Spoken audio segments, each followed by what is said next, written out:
nëse zoti Kurti thotë se po bisedohet me LDK-n, a mund të besoj edhe një qytetar i thjeshtë, edhe publiku, që brenda dy partive, pra mes lëvizjes vetëvendosje dhe LDK-s, të ketë një lloj pakti politik?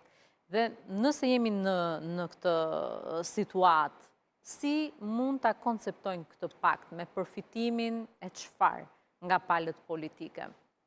Nuk du që të kemi hamendësime, por ajo që sillet në publik patjetër është edhe kjo, pse vetëm me LDK-n në këtë rast, nëse ka bisedime, kur nga Partia Demokratike e Kosovës shihen të tjera qëndrime ndoshta që disi e tërheqin veten pas, për të mos pasur bisedime. Jo. Partia Demokratike e Kosovës, pas 4 marsit, nuk e ka përparësinë Këshillit e LDK-s, nuk e ka barën e provës. Sepse edhe PDK-ja, edhe LDK-ja i kanë shkuar në takime Kurtit.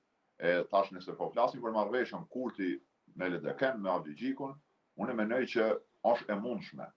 Po e lexoj çashtu të paktën. Çështja a kanë marrë vesh qysh me informativ, sipas informacioneve që qarkullojnë këtu nga brenda LDK-s dhe brenda vetëvendosjes, me shumë mundësi emrin e presidentit do të sakrifikohet Albulena Xhiu nga posti i kryeqytetarës.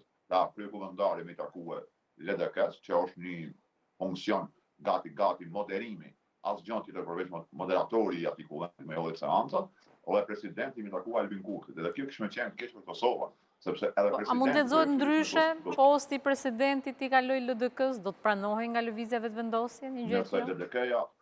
Nëse LDK-ja shpreson që ja Eva Kurti postin e presidentit, përmes cilit ai arrin stacionime e që është me votu edhe kryetarës kushtetuese edhe kryetarin kryeprokurorin e Kosovës, atëherë janë shumë naiv.